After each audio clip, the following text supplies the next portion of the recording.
Hello friends, क्या हाल चाल है आपके। Welcome to E academy. My name is Pooja Agarwal. जैसा कि आप लोग जानते हो कि जो हम पढ़ रहे थे वो था नाउन वाला चैप्टर। नाउन में हमने जो जो अभी तक पढ़ लिया वो क्या है। हमने नाउन के बारे में पढ़ा, हमने नाउन की कैटेगरीज के बारे में पढ़ा, हमने नाउन के नंबर्स के बारे में पढ़ा कि नंबर प्लूरल है या सिंगल है। फिर हमने पढ़ा कि नंबर को जेंडर के बेस पे कि फेमिनाइन है, मैस्कुलिन है, न्यूट्रल है या कॉमन जेंडर है, राइट। आज जो हम पढ़ने जा रहे हैं वो है हमारा नाउन का केसेस। नाउन के केसेस के बारे में पढ़ेंगे। देखिए, ये मेरे अकॉर्डिंग आज आपका लास्ट लेक्चर है नाउन का। अगर आज में नहीं कंप्लीट होगा तो हम कल इसे कंप्लीट कर लेंगे। अगर आपने पहले 6 लेक्चर नहीं देखे है तो मैं आप लोगों को रिक्वेस्ट करूंगी, प्लीज जाइए और जाके फर्स्ट 6 लेक्चर देखिए। अगर आप वो 6 लेक्चर नहीं देखोगे, पहले 6 लेक्चर आपने नहीं देखे, तो आप आज के लेक्चर के साथ कनेक्ट नहीं कर पाओगे। तो मेरी रिक्वेस्ट है, प्लीज जाइए और जाके उन लेक्चर्स को पहले देखिए। ठीक है, तो आज हम हमारा लेक्चर स्टार्ट करेंगे। लेक्चर स्टार्ट करने से पहले मैं आप लोगों से रिक्वेस्ट करूंगी, प्लीज आप हमारे चैनल की अकेडमी को फॉलो कीजिए। आप प्ले स्टोर से हमारी ऐप डाउनलोड कर सकते हैं। यहाँ पे बहुत ही बेहतरीन टीचर्स के बहुत ही अच्छे अच्छे कोर्सेज हैं जो कि आपको एसएससी, बैंकिंग, रेलवे, एनटीपीसी, इन सब एग्जाम्स में, यूपीएससी, पीसीएस ऐसे एग्जाम्स में हेल्प करेगा। तो जाइए और जाके देखिए, शायद आपको आपके लायक कुछ मिल जाए। ठीक है, तो चलिए आज का लेक्चर स्टार्ट करते हैं। आपको अगर ये वीडियो अच्छी लगे तो प्लीज इसे लाइक कर दीजिएगा। अगर आपको कोई भी दिक्कत है तो आप मुझे कमेंट करके बताइए कि आपको क्या दिक्कत है। आफ्टर दैट मैं आप लोगों को एक और चीज बताने वाली थी कि हम लोग वो कैब का क्विज स्टार्ट करने वाले हैं। वो कैब का क्विज, मेंटी क्विज जिसको बोलते हैं, मेंटी क्विज। इस क्विज में होगा क्या कि ये क्विज में लाइव लूंगी।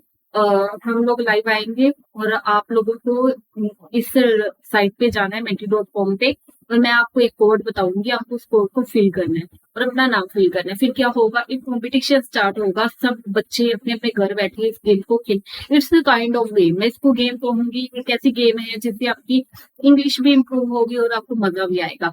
देखेंगे कौन कम समय में ज्यादा क्वेश्चन के सही आंसर देगा, और जो विनर होगा उसका नाम यूट्यूब पे सब बच्चों को दिखेगा कि हाँ ये पर्सन विनर है, राइट। उसमें बार आएगा जिस बार में आपको ये पता चलेगा कि किस पर्सन ने सबसे ज्यादा आंसर दिए, किसने कम दिए, किसका क्या स्कोर रहा।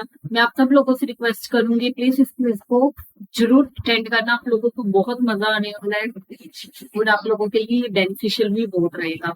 ठीक है, तो कब ये क्विज है, कितने बजे होगा, ये सब मैं आप लोगों को नीचे डिस्क्रिप्शन बॉक्स में मेंशन कर दूंगी। तो चलिए हमारा आज का सेशन स्टार्ट करते हैं। आज जो हम पढ़ने वाले हैं वो है सब्जेक्ट एंड ऑब्जेक्ट। देखिए, जब फर्स्ट क्लास में हमने पढ़ा था, हमने क्या पढ़ा था, सब्जेक्ट के बारे में, और हमने क्या पढ़ा था, प्रेडिकेट के बारे में। ठीक है, हमने बोला था कि जिस चीज के बारे में हम बात करते हैं वो चीज या पर्सन वो होता है सब्जेक्ट। उसके बारे में हम जो भी बात करते हैं वो होता है प्रेडिकेट, राइट। ये हमने फर्स्ट क्लास में पढ़ा था। आज हम पढ़ेंगे सब्जेक्ट के साथ ऑब्जेक्ट के बारे में। ये जो प्रेडिकेट होता है इसमें एक तो वर्ब होती है और एक इसमें होता है ऑब्जेक्ट। एक इसमें क्या होता है, ऑब्जेक्ट। आज हम इसके बारे में बात करने वाले हैं, तो चलिए स्टार्ट करते हैं। सब्जेक्ट क्या है, subject in a sentence name. Subject किसी भी सेंटेंस में क्या होगा, names, who, what. This sentence is about. Subject क्या है कि हम जो भी सेंटेंस में बोल रहे हैं किसकी बात हो रही है और क्या बात हो रही है। ठीक है, हु मतलब हम किसकी बात कर रहे हैं, ठीक है, व्हाट। और व्हाट सेंटेंस किस बारे में और किसके बारे में है। ठीक है, तो सब्जेक्ट क्या क्या हो सकता है, सब्जेक्ट नाउन हो सकता है, सब्जेक्ट प्रोनाउन हो सकता है, सब्जेक्ट नाउन फ्रेज हो सकता है। हमने क्या पढ़ा है कि जो सब्जेक्ट होता है ना किस सेंटेंस में, वो हमें ये बताता है कि सेंटेंस पूरा किसके बारे में है और सेंटेंस है क्या। ठीक है, सेंटेंस किस पर्सन के बारे में बात कर रहे हो और क्या बात कर रहे हैं, राइट। देखिए, जैसे निक्की प्लेज फुटबॉल, यहाँ पे जो सेंटेंस है वो क्या बात कर रहे हैं, निक्की के बारे में बात कर रहे हैं। तो निक्की हमारी यहाँ पे क्या होगा, सब्जेक्ट हो गई। ठीक है, तो निक्की हमारी यहाँ पे क्या हो गई, सब्जेक्ट हो गई। प्लेस मेरा क्या हो गया, प्लेस मेरा वर्ब हो गया। तो फुटबॉल मेरा क्या है, ऑब्जेक्ट। अभी ऑब्जेक्ट के बारे में हम पढ़ेंगे, अभी सब्जेक्ट के बारे में बात कर रहे हैं। सब्जेक्ट क्या होता है? वो इंसान, वो चीज जिसके बारे में पूरे सेंटेंस में बात की जाती है, उसको बोलते हैं सब्जेक्ट। जैसे we are going out for dinner, ठीक है, वी, यहाँ पे वी क्या है? बात किसके बारे में हो रही है? वी के बारे में। तो ये हम यहाँ पे वी क्या है? प्रोनाउन। यहाँ पे वी क्या है? प्रोनाउन। ठीक है, नेक्स्ट जैसे है my mother's name is Anupama, my mother's name, यहाँ पे माई मदर्स नेम, ये जो पूरी का पूरा फ्रेज है, ये क्या है? ये हमारा नाउन फ्रेज है जो कि कैसे एक्ट कर रहा है? सब्जेक्ट की तरह। ठीक है, द सब्जेक्ट डज समथिंग और इज हैज समथिंग। वो क्या कह रहा है कि सब्जेक्ट यहाँ तो कुछ करेगा। जैसे सब्जेक्ट, जैसे मैं कहूँ कि राम खेल रहा है, राम क्या है? सब्जेक्ट है। खेलना क्या है? उसका एक्शन, वो कुछ काम कर रहा है, राइट। और इज हैज समथिंग, या तो सब्जेक्ट के पास कुछ होगा, या तो सब्जेक्ट के पास कुछ है, या सब्जेक्ट ने कुछ किया है। जैसे कि एग्जाम्पल देखो, निक्की रीड्स डिटेक्टिव स्टोरी, यहाँ पे जो निक्की है वो सब्जेक्ट है, वो क्या कर रही है? वो रीडिंग कर रही है। यहाँ पे रीड करना क्या है? एक्शन है जो कि सब्जेक्ट कर रहा है। तो सब्जेक्ट क्या कर रहा है? एक्शन। हमने क्या पढ़ा था कि सब्जेक्ट यहाँ तो कोई एक्शन करता है या उसके पास कुछ होता है। जैसे मैं कहूँ पॉइजनस स्नेक्स हैव फैंग्स, देखिए यहाँ पे जो स्नेक है हमारा, वो क्या है? वो हमारा सब्जेक्ट है, उसके पास कोई चीज है, हैज समथिंग। ठीक है, समझ गए। अ सेंटेंस में ऑल्सो हैव एन ऑब्जेक्ट, एक सेंटेंस में सब्जेक्ट होता है, प्रेडिकेट होता है। प्रेडिकेट में क्या होगा? Verb plus object. अब वही बात वो कर रहा है, वो कह रहा है कि सेंटेंस में also have an object, the object का sentence come after the verb. वो क्या कह रहा है कि जो ऑब्जेक्ट है सेंटेंस का, वो वर्ब के बाद आता है in the red, right. In the sentence, the subject is a person or the thing that does the action.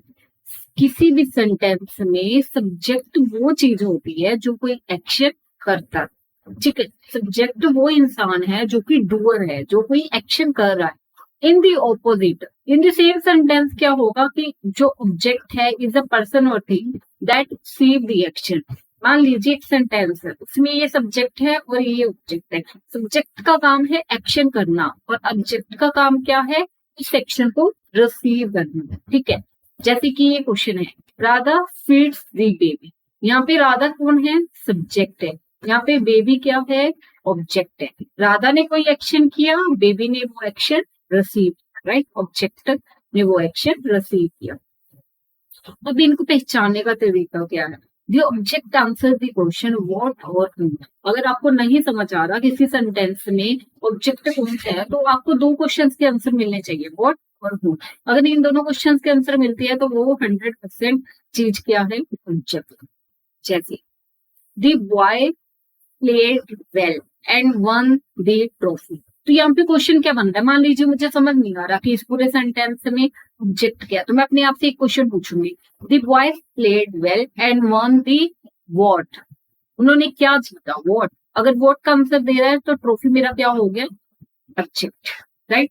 The elephant obeyed the trainer. और मुझे मान लीजिए सेंटेंस में नहीं समझ आ रहा कि ये ऑब्जेक्ट क्या होगा। द एलिफेंट ओबेड होम, जैसे मुझे होम का आंसर मिल गया तो ये 100% मेरा क्या हो गया? ऑब्जेक्ट। ये मेरा क्या हो गया? ऑब्जेक्ट। नेक्स्ट देखिए, हम बात करते हैं, आपको सब्जेक्ट और ऑब्जेक्ट समझ आ गया। सब्जेक्ट वो इंसान है जो कोई एक्शन करता है, ऑब्जेक्ट वो चीज है जो एक्शन रिसीव करती है। ठीक है, अब बात करते हैं हम नाउन के केसेस के बारे में। देखिए, नाउन के केसेस होते हैं 3 तरह। सबसे पहला केस है सब्जेक्टिव केस और इसको नॉमिनेटिव केसेस बोलते हैं। जब हम किसी नाउन सब्जेक्ट की तरह यूज करते हैं, सब्जेक्ट की तरह यूज करते हैं, तो वो क्या कहलाता है? सब्जेक्टिव और nominative case. When a noun और pronoun is used as a subject of a verb, it is said to be a nominative case. Objective case क्या होगा? और ऑब्जेक्टिव केस को एक और नाम से बुलाया जाता है एक्यूजेटिव केस।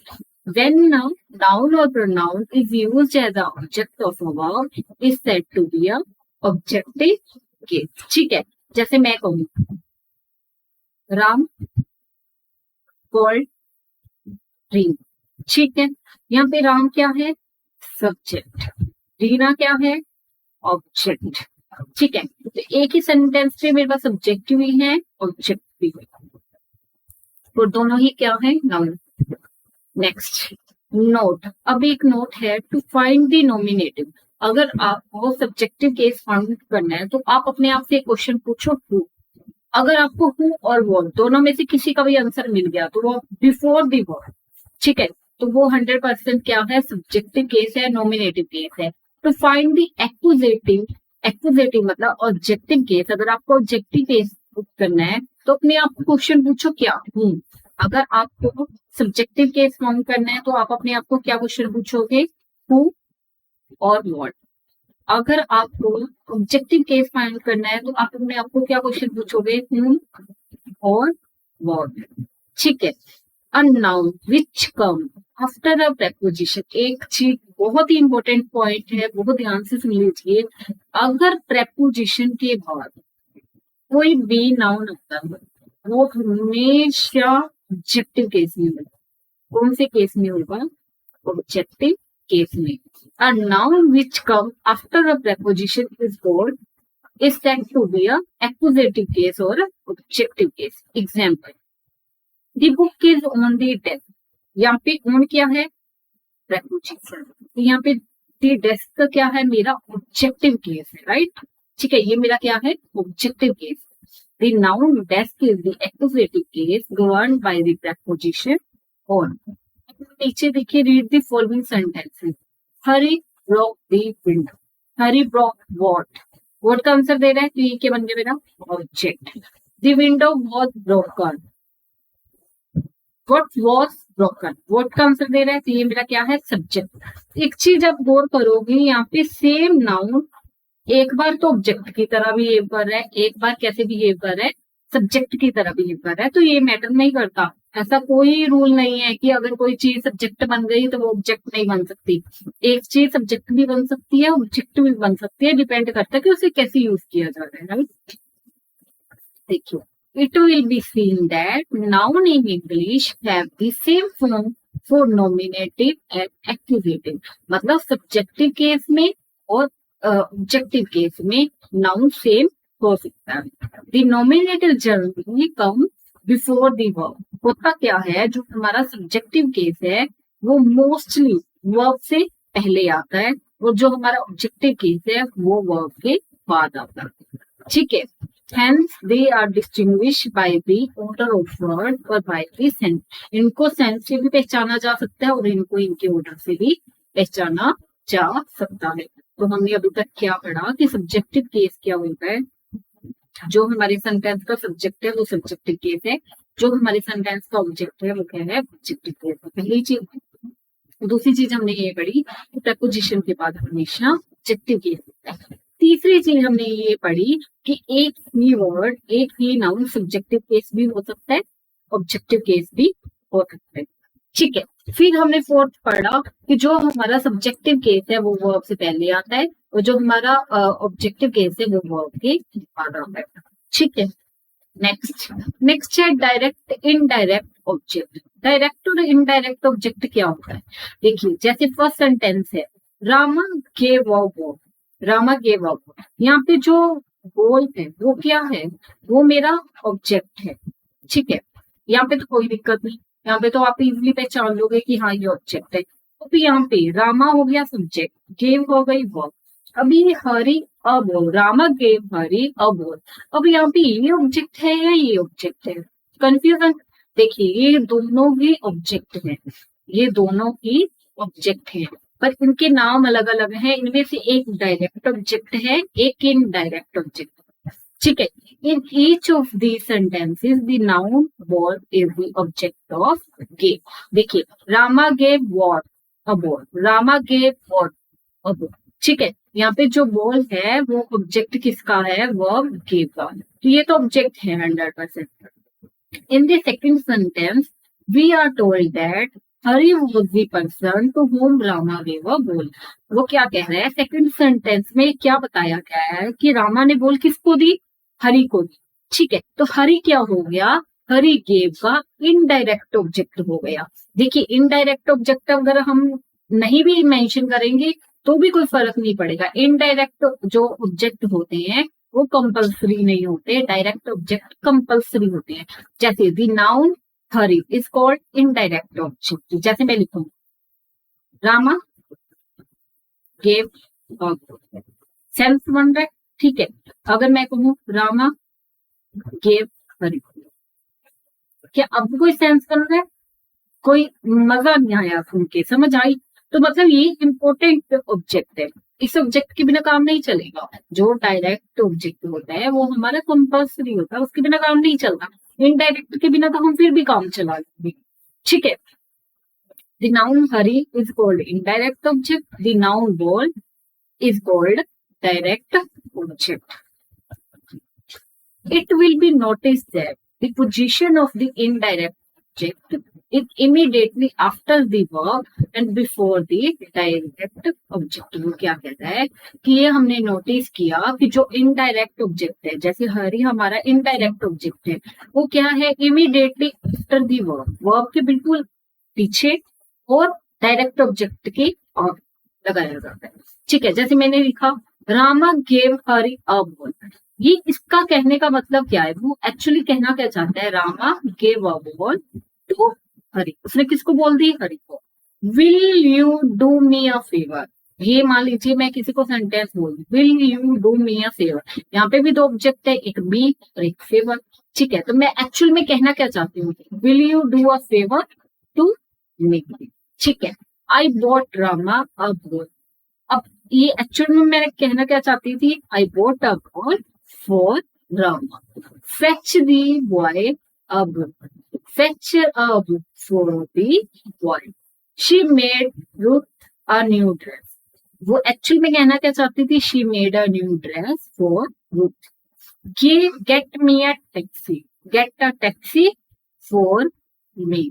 समझ आया कि जब भी हम इनडायरेक्ट डायरेक्ट ऑब्जेक्ट एक ही सेंटेंस में यूज करते हैं, हम एक्चुअल में उनको प्रेपोजिशन के साथ भी इनडायरेक्ट ऑब्जेक्ट को मेंशन कर सकते हैं, ठीक है। इनडायरेक्ट ऑब्जेक्ट वो ऑब्जेक्ट होगा जो डायरेक्टली वर्ब के बारे में बात नहीं करता।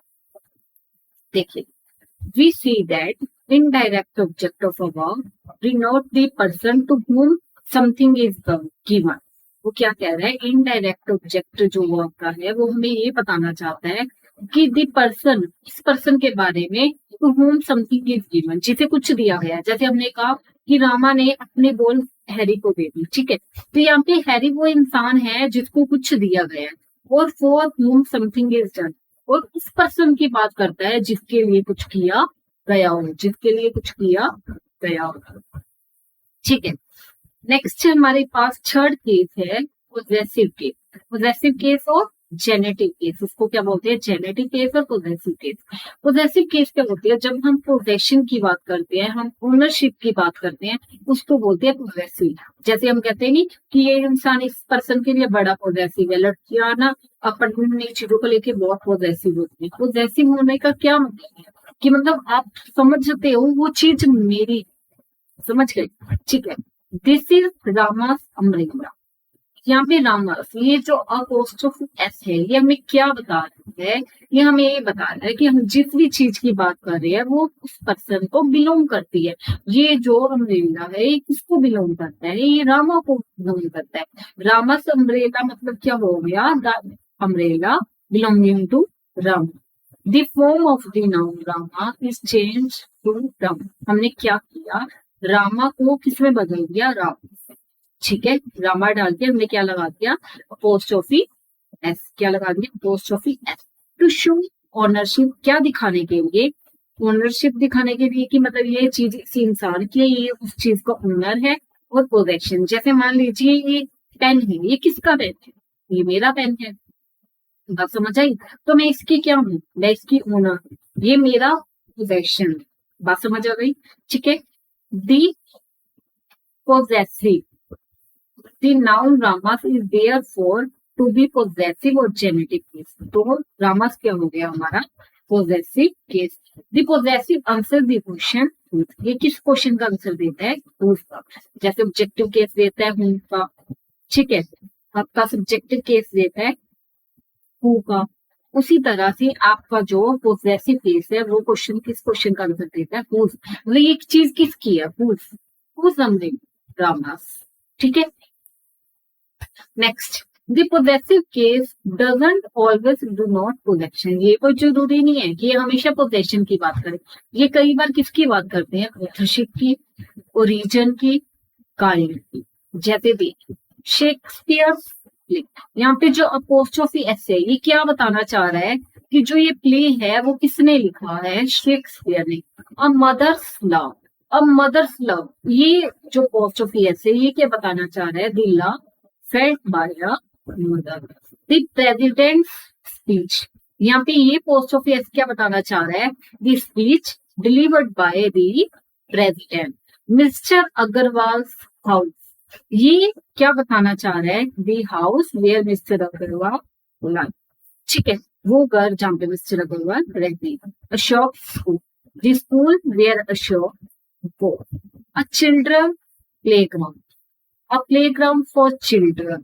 ठीक है, a week's holiday, a holiday which lasted week. ठीक है, अ वीक्स यहाँ पे अपोस्ट्रोफी एस क्या बता रहा है कि उस हॉलीडे के बारे में बात कर रहा है जो एक हफ्ता तक चल। Next, formation of the progressive case. अब प्रोग्रेसिव केस बनते कैसे हैं, हर अलग केस में अलग प्रोग्रेसिव केस बनेगा।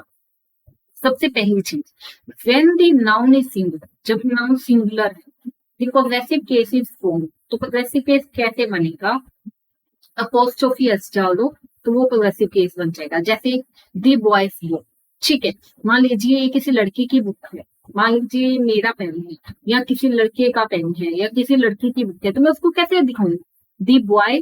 उसका प्रोटेक्शन दिखाने के लिए मैंने क्या लगाया, अपोस्ट्रोफी एस, तो ये क्या बन गया, दी बॉय बुक। दी किंग्स क्राउन, यहाँ पे अपोस्ट्रोफी एस क्या बता रहा है, जो क्राउन है उसका ओनर कौन है, वो पोजेशन किस चीज का है, वो किसका पोजेशन है, वो किंग का पोजेशन। ठीक है, note, the letter S is omitted in a few words where too many hissing sounds would come together। देखिए इसको समझाती हूँ आपको कि कई बार क्या होता है, जैसे मैंने बोला, ठीक है, मान लीजिए मैं कहूँ कि ये जो पेन है ना ये पारस पेन, तो मुझे अगर मैं ऐसे बोल दूं पारस पारस, अभी इस वर्ड को बोल के दिखाइए, बोलिए पारस पारस। ये जो स की आवाज आती है ना इसको बोलते हैं हिसिंग। हिसिंग साउंड, जो छोटे होते करते थे ना, जब छोटे होते थे मम्मी लोग बोलते थे ये कौन सी साउंड होती है, ये हिसिंग साउंड होती है। ठीक है, हिसिंग साउंड को बोलना बहुत ही मुश्किल काम है, इसीलिए ये रूल बनाया गया कि जब भी किसी नाउन में लास्ट में ऑलरेडी एस आ रहा है तो आप सिर्फ प्रोग्रेशन दिखाने के लिए पोस्ट छोटी डालो, डालने की जरूरत नहीं, सिर्फ एक कोमा डाल दो, बात बन जाएगी, वो उसका पोजेशन दिखाए। ठीक है, जैसे मेरे मान लीजिए मैं कहूँ कैंडिडेट, ठीक है, अब आप मुझे बताना इनमें से ठीक कौन से कैंडिडेट,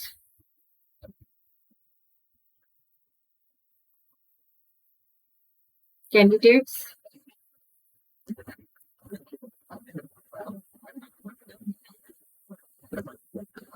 या कैंडिडेट्स। अब आप मुझे बताइए कि इनमें से कौन सा ठीक है, क्या ये ठीक है, क्या ये ठीक है, क्या ये ठीक है। अगर आप बहुत ध्यान से देखो ये क्या है, कैंडिडेट, साथ में मैं लिख देती हूँ एक और लिस्ट। अब आप मुझे बताइए कौन सा ठीक, 2 मिनट लीजिए और सोचिए कि कौन सा ठीक हो सकता है, क्या ये ठीक है, कैंडिडेट, ये अपोस्ट्रोफी ऐसी ये बता रहा है कि इसका पोजीशन है। क्या कोई भी लिस्ट एक कैंडिडेट की हो सकती है, नो, तो ये क्या हो गया, गलत। कैंडिडेट्स, कैंडिडेट्स क्या बता रहा है कि बहुत सारे कैंडिडेट्स है जिनकी लिस्ट है, और मैंने हिसिंग साउंड को रिमूव करने के लिए सीधा क्या लगा दिया, अपोस्ट्रोफी। ठीक है, नेक्स्ट क्या है, कैंडिडेट्स हिसिंग साउंड, तो ये क्या दे रहा है मुझे, हिसिंग साउंड दे रहा है, इसीलिए ये क्या हो गया, गलत हो गया। ठीक है, समझ आ गया। जब भी आपको लगे कि किसी वर्ड में हिसिंग साउंड आ रही है तो वहां पे सिर्फ आप अपोस्ट्रोफी डाल के भी काम चला सकते हो पोजेशन दिखाने के लिए। ठीक है, जैसे कि मैं आपको और समझाऊं, जैसे अगर मैं कहूँ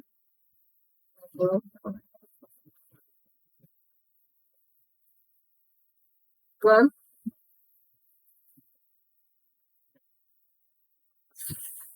हाई स्कूल,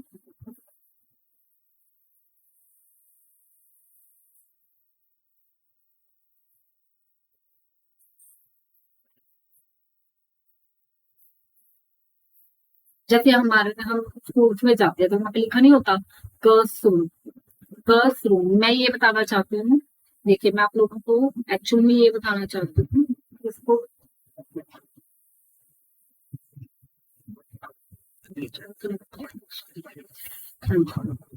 मैंने बोला गर्ल्स रूम, फिर मैंने बोला गर्ल्स रूम, फिर मैंने बोला गर्ल्स।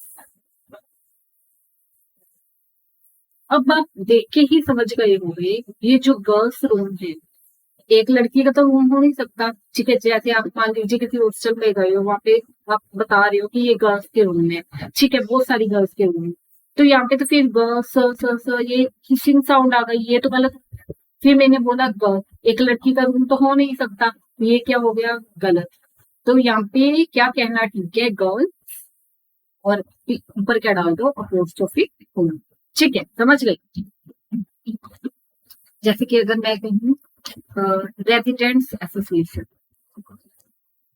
रेजिडेंट्स एसोसिएशन, एसोसिएशन, ठीक है।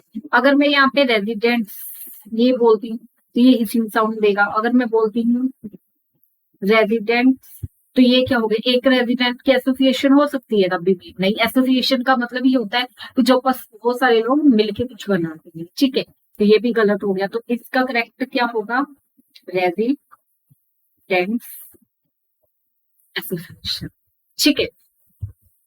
जैसे कि ये हो गया for conscience sake, for goodness sake, for justice sake, for Jesus sake. When the noun is plural, जब noun plural हो और ends in s और end करे s से, the possessive case is formed by adding only a apostrophe। वो क्या कह रहा है कि जब आपका नाउन प्लूरल हो और ends in s और s से एंड कर रहा हो, तब भी आप सिर्फ अपोस्ट्रोफी डाल के काम चला सकते हो। जैसे boys school, girls school, horses tails, ठीक है। When the noun is plural but doesn't end in, कुछ नाउन होती है जो होते तो प्लूरल है पर हमेशा एंड जरूरी थोड़ी ऐसे होगा, ये चीजें तो हम पढ़ के आए हैं, ठीक है। जैसे मेंस, तब आप पोस्टोफी एस डाल सकते हो, तब आप पोस्टोफी एस डाल सकते हो। चिल्ड्रन, ठीक है, चिल्ड्रन क्या हो गया, एक से ज्यादा बच्चे जब होते हैं तब हम बोलते हैं चिल्ड। जब मैन, बहुत सारे मैन होते हैं तो उनको हम बोलते हैं man. Next, when a noun और a title consist of a several word, the possessive sign is attached। Actual में कहना क्या चाहता है, वो कंपाउंड नाउन की बात करो। किसकी बात कर रहे हैं, कंपाउंड नाउन। देखिए केमिस्ट्री में क्या होता है, कंपाउंड नाउन क्या होती है, वो नाउन जो एक से ज्यादा नाउन के मिक्सचर से बने होते हैं, एक से ज्यादा नाउन को मिलके बने होते हैं। जैसे अगर मैं कहूँ सिस्टर इन लॉ, ठीक है, ये क्या है, ये कंपाउंड नाउन है। अगर मैं इसको तोड़ दूंगी तो इसका मीनिंग बिल्कुल बदल जाएगा। अगर मुझे इसका वही मीनिंग कन्वे करना है जो इसका मतलब है, तो मुझे बहुत इंपॉर्टेंट है कि मैं इनको इकट्ठा ही रखूं, मैं इनको कंबाइन ही रखूं, कंपाउंड फॉर्म में रखूं। तो वही कह रहा है कि जब एक नाउन बहुत सारे वर्ड से बना होता है, तो जो हमारा पोजेसिव साइन है तो वो हम कहाँ डालें। जैसे मान लीजिए मैं कह रही हूँ सिस्टर इन, ठीक है, मैं सिस्टर इन लॉ की बात कर रही हूँ, तो मुझे समझ नहीं आ रहा कि मैं ऐसे लिखूं, मैं ऐसे लिखूं या मैं ऐसे लिखूं, कैसे लिखूं। तो वो क्या कह रहा है कि ऐसे केसेस में आपको करना क्या होता है, बिल्कुल लास्ट वाला जो वर्ड है वहां पे डालना होता है। तो आपको लिखना क्या चाहिए, सिस्टर इन लॉ, ठीक है। जैसे द किंग ऑफ भूटान, यहाँ पे द किंग ऑफ भूटान, ये क्या है, कंपाउंड नाउन है, ये क्या गया, अपोस्ट्रोफी एस, पोजेशन दिखाई। The prime minister of Mauritius speech, यहाँ पे अपोस्ट्रोफी एस किसके पीछे आया, इसके पीछे। नहीं तो हम यहाँ नहीं लगा सकते, हम यहाँ नहीं लगा सकते, हम कहाँ लगाएंगे, लास्ट वर्ड। एपोजिशन, एपोजिशन क्या होता है, ग्रामर में क्या है एपोजिशन, जब दो नाउन या नाउन फ्रेजेस एक दूसरे के साथ लगे होते हैं सेम चीज के बारे में बात करते हैं तो बोलते हैं apposition. When two nouns are in apposition, the possessive sign is put to the later. मान लीजिए जैसे एग्जाम्पल लिखिए, that is the Tagore the poet. Tagore एक noun, the poet second noun. ये जो टैगोर और पोएट है दोनों क्या है, दोनों सेम है, दोनों सेम चीज के बारे में बात कर रहे हैं।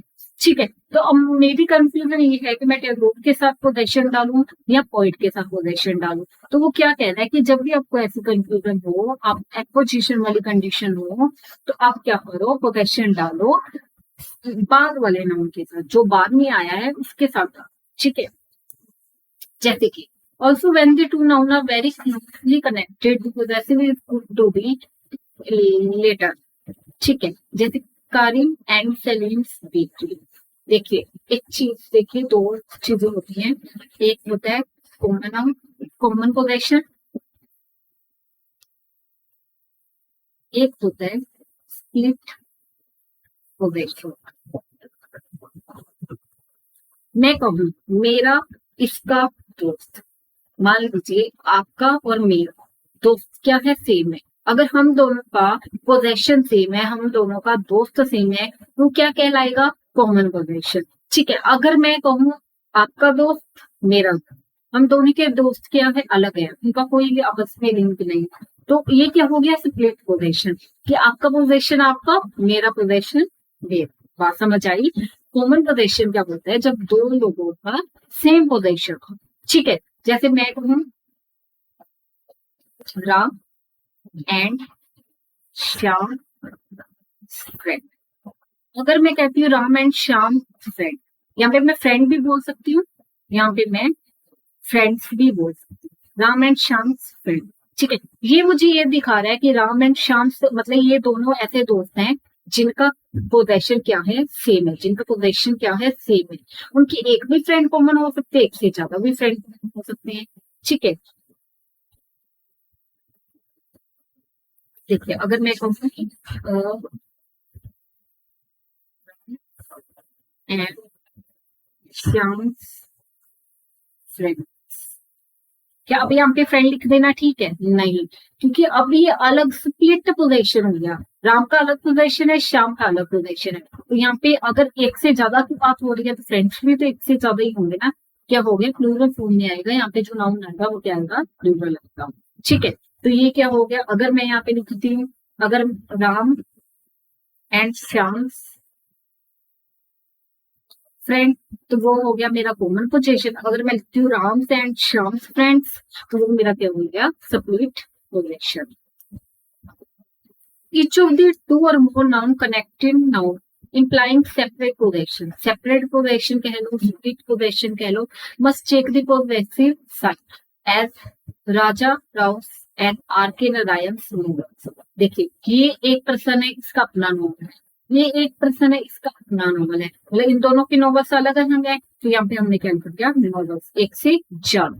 ठीक है, अगर मान लीजिए इंडिया चाइना कल्चर, इंडिया और चाइना का क्या कल्चर सेम हो सकता है, नहीं, इंडिया का अपना कल्चर है, चाइना का अपना कल्चर है, तो ये क्या हो गया, इंडिया चाइना कल्चर।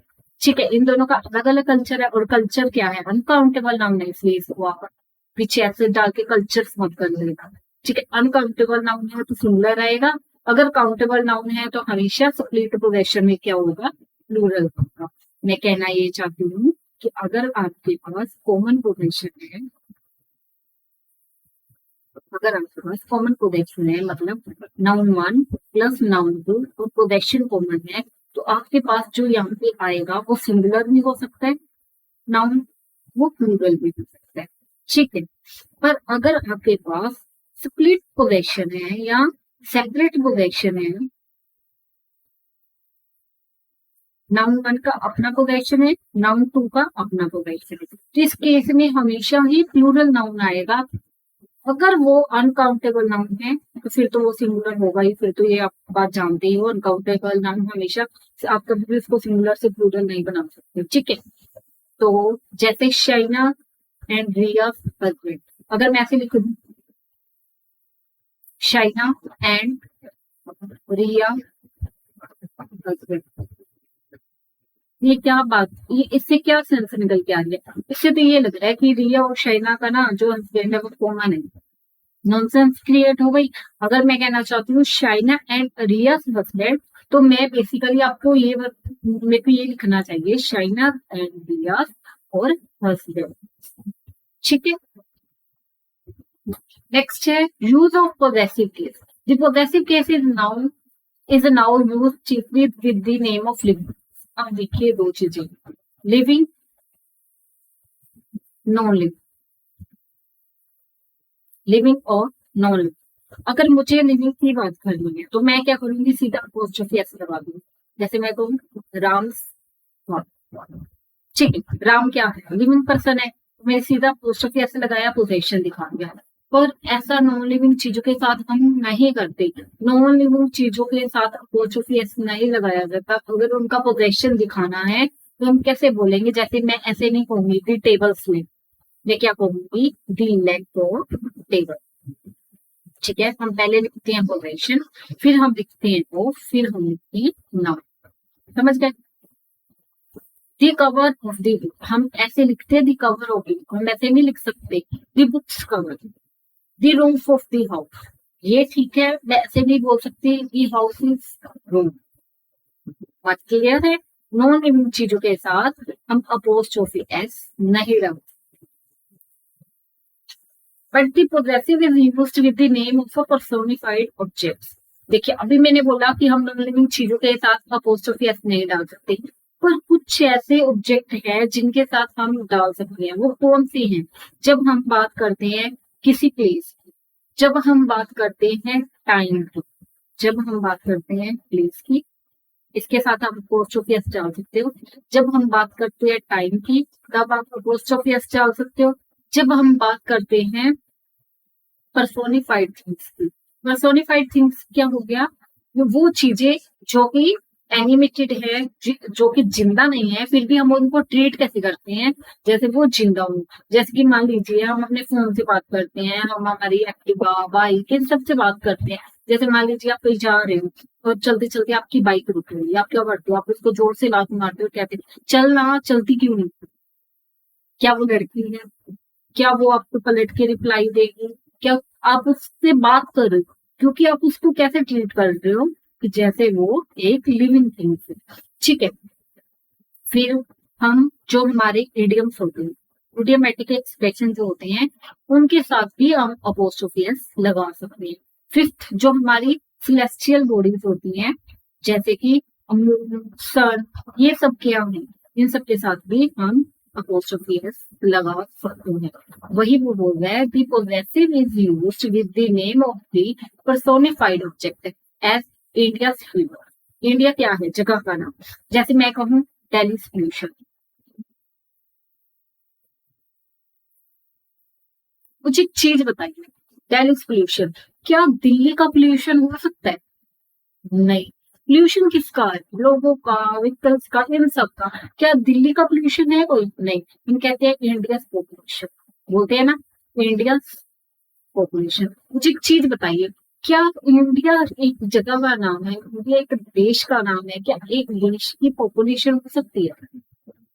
ये क्या है? ये हमारा पर्सोनिफाइड वे है किसी चीज को बोलने। ठीक है, हम कहते हैं कि कोर्ट ने कोर्ट्स ऑर्डर, बोलते हैं ना कोर्ट्स ऑर्डर। मुझे एक चीज बताइए, कोर्ट तो एक बिल्डिंग है, कोर्ट जो है वो तो एक बिल्डिंग है। क्या कोई बिल्डिंग ऑर्डर दे सकती है? नहीं। ऑर्डर कौन देता है? जज। ठीक है, ऑर्डर देने का काम किसका है? जजेस का। पर फिर भी ये हमारे बोलने का तरीका है कि कोर्ट ऑर्डर, मतलब कोर्ट ने ऑर्डर दिया, राइट? जैसे nature law, fortune, at duty for, at death door, ये सब क्या है? ये पर्सोनिफाइड थिंग्स है। हम कहते हैं नहीं, मौत कहीं भी आ सकती है, बोलते हैं ना मौत कहीं भी आ सकती है। आ सकती है क्या? वो कोई चीज है जो कहीं से भी आ जाएगी? मौत क्या है? वो कोई मतलब डेथ कोई ऐसी चीज है जो लिविंग है, फिर भी हम उनके बारे में बोलते हैं। ठीक है, The possessive is also used with the noun denoting time। हमने बोला कि टाइम के साथ स्पेस और wait, as days march, a week's birthday, in its turn, a stone's throw, at foot's length, a pound square. ये सब क्या है, ऐसे नॉन लिविंग चीजें हैं जिनके साथ आप अपोस्ट्रोफी एस यूज कर सकते हो। ठीक है, ये कुछ फ्रेजेस है जिनके साथ आप अपोस्ट्रोफी एस यूज कर सकते हो, मतलब जितने भी फ्रेजेस हैं अगर उनके साथ अपोस्ट्रोफी एस यूज कर सकते हो। ठीक है, एट हिज फिंगर्स एंड्स, इसका मतलब क्या, सॉरी यहाँ पे आएगा ये, इसका मतलब near by close at the hand और असेसिबल, हम कहते हैं एट हिज फिंगर टिप्स, वैसे ही ये इसका सिनोनिम है at his fingers tips. At his fingers and, मैं कहूँ कि ये पेन मेरे फिंगर्स एंड पे है, मतलब इजिली असेसिबल है, मतलब मैं इसको मेरे हाथ के बिल्कुल पास में हूँ। ठीक है, फॉर मर्सी से, हम कहते हैं फॉर गॉड से, प्लीज मुझे इरिटेट मत करो, वैसे फॉर मर्सी से हम किसी को इरिटेट होकर बोलते हैं ना, प्लीज मुझे मेरा काम करो। Would you let me finish my story, for mercy से मतलब क्या तुम मुझे मेरा काम खत्म करने दोगे।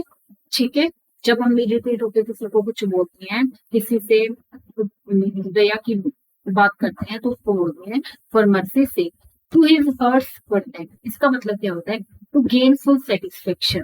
ठीक है, जब तक आपको फुल सेटिस्फेक्शन हो उसको बोलते हैं to gain heart's content. The young children played in the, जो बच्चे हैं वो क्या है, रेन में खेल रहे हैं, टू देयर हर्ट्स कंटेंट, मतलब फुल सेटिस्फेक्शन है खेल रहे। At his wits end, at his wits end जब जहाँ किसी की समझदारी खत्म हो जाए। The babies being crying for, जब आप इरिटेट होकर कहते हो यार बस मैं थक गया, मेरा दिमाग काम नहीं हो, उसे क्या बोलते हैं इंग्लिश में, at his wits end. The babies being crying for hour, I am at my wits end, वो क्या कह रहे हैं कि बच्चे इतने घंटों से रो रहे हैं कि अब मेरी सोचने समझने की शक्ति खत्म हो चुकी है, अब मैं इरिटेट हो चुका हूँ। ठीक है, next, the possessive of a proper name or a noun denote a trade, possession or relationship may be used to denote a building, place। अभी हमने बोला था कि दिल्ली, इंडिया, वो सब क्या था, पोजेशन था नॉन चीज का। वो क्या कह रहा है कि कई बार क्या होता है कि हम उन चीजों के नाम नहीं लिखते, जैसे कि possessive of a proper name और a noun denoting a trade, trade मतलब बिजनेस हो गया, प्रोफेशन, रिलेशनशिप में भी use to denote building, place of business, जैसे church, house, school, college, shop, hospital and theatre. देखिए वो एक्चुअल में कहना क्या चाहता है, एग्जाम्पल से समझिए। She has gone to the baker's, यहाँ पे उसने सिर्फ बेकर्स कह के छोड़ दी, she has gone to the baker's. यहाँ पे बेकर्स का क्या मतलब है, वो एक्चुअल में कहना क्या चाहती थी, baker's shop. Tonight I am dining at my uncle's, at my uncle's, uncle's क्या, वो एक्चुअल में कहना क्या चाहता था, अंकल्स। वो क्या कह रहा है कि अगर आप ऐसे भी लिख के छोड़ दोगे ना तो वो नेचुरल है कि आप किसकी बात कर रहे हो, आप हाउस, स्कूल, कॉलेज, हॉस्पिटल, इन सब की बात कर रहे हो। Can you tell me the way to the Saint Paul's, यहाँ पे क्या है, सन पोल्स चर्च। ठीक है, I attend the town high school but my cousin attend the Saint Xavier's. ठीक है, यहाँ पे क्या है, जेवियर स्कूल की बात कर रहा हूँ। He was educated at Saint Joseph. ठीक है, वो जेवियर में पढ़ा, वो जोसेफ में पढ़ा। ये क्या है, ये सारे पोजेशन को दिखाने के तरीके हैं। Next, when you are in doubt, जब आपको डाउट हो कि जो noun in the possessive case है उसको प्रेपोजिशन से यूज करे, प्रेपोजिशन ऑफ से यूज करे या सीधा अपोस्ट्रोफी एस लगाए। वो क्या कह रहा है कि जब भी आपको कंफ्यूजन हो कि कोई भी नाउन है उसके साथ अपोस्ट्रोफी एस लगाए या पोजेशन दिखाने के लिए प्रेपोजिशन ऑफ लगाए, तो वो क्या कहता है, हमेशा याद रखिए कि जो पोजेसिव केस है वो पोजेशन दिखाने के लिए यूज किया जाता है, ओनरशिप दिखाने के लिए यूज किया जाता है। तो ऐसे केसेस में देखिए, जैसे एग्जांपल है, the defeat of the defeat of the enemy कहना आसान है, मतलब अच्छा है, रेदर देन कि आप ये कहो the enemies defeat. Enemies defeat, यहाँ पे उसने क्या किया, अपोस्ट्रोफी एस लगा दिया, यहाँ पे उसने क्या किया, उसके साथ पोजीशन दिखा दिया। वो क्या कहता कि ये चीज करना बेटर है, ये करना, समझ गए। Even though no doubt as to the meaning would arise. अब होता क्या है कि कई बार आप अपोस्ट्रोफी एस लगाते हो, कई बार आप ऑफ लगाते हो, इन दोनों का अलग मीनिंग जनरेट हो जाता है। इसका अलग मीनिंग बन जाएगा, इसका अलग मीनिंग बन जाएगा। कैसे, देखिए, द प्राइम मिनिस्टर्स रिसेप्शन, यहाँ पे मैंने क्या किया, जो मेरा मिनिस्टर था उसके साथ अपोस्ट्रोफी एस लगा, the prime minister reception in Delhi. अब ये क्या मीनिंग कन्वे कर रहा है? A reception held by the prime minister in Delhi. ठीक है, अब मैंने इसको ऑफ के साथ बनाया, the reception of the prime minister in Delhi. अब ये मैंने ऑफ के साथ बनाया, अब ये मीनिंग क्या कन्वे कर रहा है? The manner in which the people welcomed him when he entered the den। देखिए, एक apostrophe s और ऑफ डालने से दोनों के मीनिंग कितने बदल। ठीक है, ऊपर बात कर रहा है कि एक रिसेप्शन होती प्राइम मिनिस्टर ने रखी है, नीचे बात कर रहा है कि प्राइम मिनिस्टर दिल्ली में आए और लोगों ने उसको कैसे ट्रीट की। ठीक है, the phrase the love of a father may mean either a father's love। ठीक है, the love of a father में a father's love of his child, a child's love of his father। इन दोनों का क्या है? कोई भी मीनिंग हो सकता है। The phrase the love of a father, ये या तो इसका मीनिंग ये कन्वे कर सकता है a father's love of his child, या ये मीनिंग कन्वे कर सकता है a child's love of his father. Next है noun in apposition. Noun in apposition का मतलब क्या है? Read the full. देखिए, Rama a captain made 50 run. Rama कौन है? हमारा कैप्टन है। ये दोनों जो नाउन है, दोनों किसकी बात कर रहे हैं? दोनों ही रन्स की बात कर रही हैं। तो ये क्या हो गई? Noun in apposition. ठीक है, हमने पहले भी पढ़ा था एपोजिशन के बारे में। जब दो नाउन सेम चीज के बारे में बात करते हैं और बहुत क्लोज होती हैं तो उनको बोला जाता है noun in apposition. We see that Rama and और captain are one and the same person. The noun captain follow, जो नाउन कैप्टन है वो किसको फॉलो कर रहा है? वो रामा को फॉलो कर रहा है, रामा नाउन को फॉलो कर रहे हैं। Simply to explain which Rama is referred to. देखिए, वो क्या कहना चाह रहा है कि यहाँ पे जो लिखा है रामा कैप्टन। ठीक है, यहाँ पे जो कैप्टन है वो किसके बारे में बात कर रहा है? रामा के बारे में। वो रामा को फॉलो करते हुए रामा को रेफर कर रहा है कि भाई मैं जो भी बात कर रहा हूँ, मैं किस रामा की बात कर रहा हूँ, मैं किस कैप्टन की बात कर रहा हूँ, वो इस रामा की बात कर रहा हूँ। ठीक है, when one noun follow another to describe it, the noun which follow is said to be apposition to the noun which comes before it। वो क्या कहना चाहता है कि ये नाउन जो इस नाउन को फॉलो कर रहा है तो ये क्या हो गया? हमारा एपोजिशन। एपोजिशन का मतलब क्या होता है? Placing near, placing near. A noun in apposition is in the same case as the noun which it explain. वो क्या कहता है? जो नाउन एपोजिशंस में होते हैं उनके केसेस सेम रहते हैं। सेम केसेस का मतलब क्या है? या तो वो सब्जेक्टिव केस होंगे दोनों के दोनों, या दोनों ऑब्जेक्टिव केसेस होंगे, या दोनों पोजेसिव केस। ठीक है, in the above sentence the noun captain is in the apposition to the noun Rama and is in the nominative case. जो पिछला सेंटेंस था उसमें जो रामा था और कैप्टन था, दोनों ही क्या थे? सेंटेंस के सब्जेक्ट थे, दोनों ही सब्जेक्टिव केस थे। अब ये एग्जांपल देखिए, Kabir the great reformer was a reader. देखिए, यहाँ पे कबीर और द ग्रेट रिफॉर्मर ये दोनों ही क्या है? ये दोनों ही सब्जेक्ट हैं, दोनों ही सब्जेक्टिव केस हैं। ये देखिए, yesterday I met your uncle the doctor. यहाँ पे अंकल और डॉक्टर, ये अंकल कौन है? ये अंकल है जो कि डॉक्टर है। ठीक है, तो मतलब दोनों कौन सी केस है? दोनों ही ऑब्जेक्टिव केस है, मतलब दोनों ऑब्जेक्ट है। Have you seen Ganguly the artist drawing. यहाँ पे आर्टिस्ट कौन है ड्राइंग का? ये पर्सन, ये गांगुली पर्सन। ये क्या है? आर्टिस्ट है। आर्टिस्ट भी है, गांगुली भी है। तो ये दोनों अब कौन सी केस में है? दोनों पोजेसिव केस में है, दोनों पोजेशन के बारे में बात कर रहे हैं। ठीक है, चलिए, तो आज हमारा नाउन वाला चैप्टर खत्म हो गया। आगे हम जो चैप्टर स्टार्ट करने वाले हैं वो है एडजेक्टिव। वो आपकी डैन एंड मार्टिन की बुक के अकॉर्डिंग है। आई होप अभी तक आप लोगों ने बुक ले ली होगी या डाउनलोड कर ली होगी और साथ साथ पढ़े रहे होंगे। मैं आप लोगों से रिक्वेस्ट करूंगी, आप अब पहले जो लेक्चर है, ये सारे के सारे लेक्चर, पहले 6 लेक्चर, उनको भी दोबारा से रिवाइज कर लीजिए और सारी एक्सरसाइजेस सब दोबारा से करके देखिए कि आपको समझ आया। कहीं आपको कोई दिक्कत है, कोई पॉइंट है जो आपको नहीं समझ आया, आप मुझसे पूछिए। आप प्लीज हमारे चैनल को सब्सक्राइब कीजिए, ठीक है, और हमारे चैनल, मेरी वीडियो को लाइक कीजिए, अपने दोस्तों के साथ शेयर कीजिए ताकि उनको भी ज्यादा से ज्यादा बेनिफिट मिले। और आप हमारी प्ले स्टोर से ऐप डाउनलोड कर सकते हैं। और क्विज के बारे में भूलना नहीं, अपने दोस्तों को बोलिए, उनको भेजिए लिंक, मैं नीचे डिस्क्रिप्शन में डलवा दूंगी। तो अपने दोस्तों को शेयर कीजिए और आप सब लोग क्विज में पार्टिसिपेट कीजिए। जितने लोग पार्टिसिपेट करोगे आप लोगों को उतना मजा आएगा, प्लीज बिलीव मी, आप लोगों को लिटरली बहुत फायदा होने वाला है और बहुत मजा आने वाला है। चलिए तो आज का सेशन यहीं पे खत्म करते हैं, बाय।